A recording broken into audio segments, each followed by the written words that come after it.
Well, President Joey can't make it through one day without a step-by-step tutorial of what he needs to do. Now, the president was once again caught with a cheat sheet yesterday. This time, it was during his meeting with the Iraqi prime minister. Biden looked down at the script various times throughout the Oval Office meeting, like this. And, of course, the sheet even had all cap cues of pause. Okay.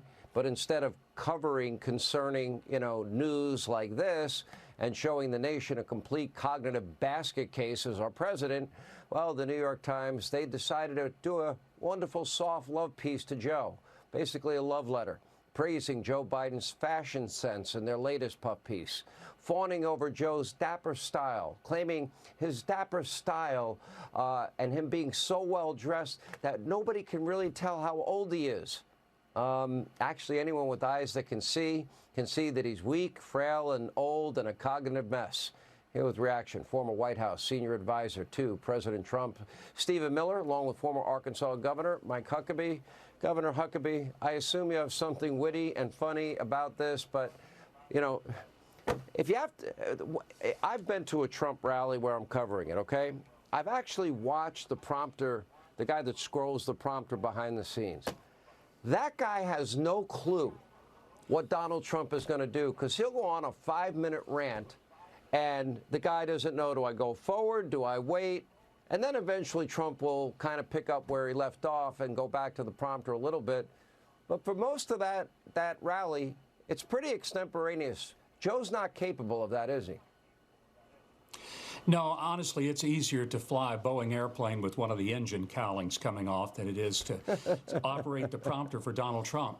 And by the way, just to make sure that I did okay tonight, I brought my own card with me tonight with all of the instructions on what to say and where to pause.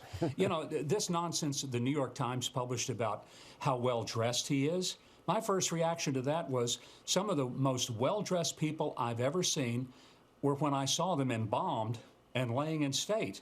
Just because somebody can dress up, it does not mean that they really ought to be president. That is not one of the constitutional duties, responsibilities, or qualifications to be the commander-in-chief and the leader of the free world. So all apologies to the New York Times. That doesn't impress me. I need and want a leader in the White House, not Joe Biden. I've been to an old-time Irish wake a time or two in my life, and I got to tell you, there's always that person that will come up and looking at the dead body and say, don't they look great? I'm like, no, they don't look great. Yeah. That's what you're reminding me of. Stephen Miller, you wrote a lot of speeches. You helped write speeches with Donald Trump. And I know that he used to take, his big marker and pen and cross this out and add this and probably made your life a living hell. Did you ever have to put the word pause in there? No, we certainly did not. Donald Trump has an encyclopedic memory of his speeches, of the agenda, of the policy plan, of what the mission is for whatever we're talking about and whatever we were doing on a given day in the West Wing. That's how he was able to give a speech and then take an issue and dissect it with a 15 or 20-minute specific drill down on that issue, that subject, that topic, that story, that anecdote. Let me also just say, since we're addressing the subject of style, the most stylish president and first lady in our lifetimes are Donald Trump and Melania Trump. Donald Trump's a style icon.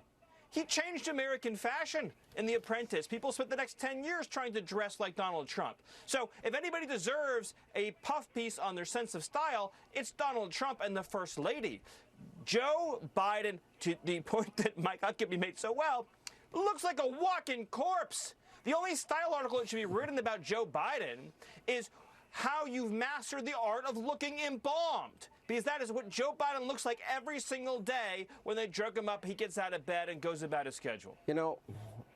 I don't think Donald Trump's going to like this, but maybe, just maybe, Governor Huckabee, maybe the fact that Joe is on the campaign trail and Donald Trump has to sit in that courtroom, because some people get upset when he actually talks or speaks his mind, maybe that'll work to his advantage in the end, because Joe makes a fool of himself every day. Your last thought? Well, every time he makes a speech, it's a disaster. Every time he tries to read from a card that's carefully printed out with the pause marks in it, that's a disaster. The only time he's winning is when he's on the beach in Delaware or in his basement, holed up and out of sight. He's like a spare tire. What you need from Joe is to keep him in the dark, out of the way, but all pumped up just in case you ever should need to bring him out of the trunk. I kind of like the idea of Joe Biden. The more he talks, the worse he looks, Stephen. 15 seconds.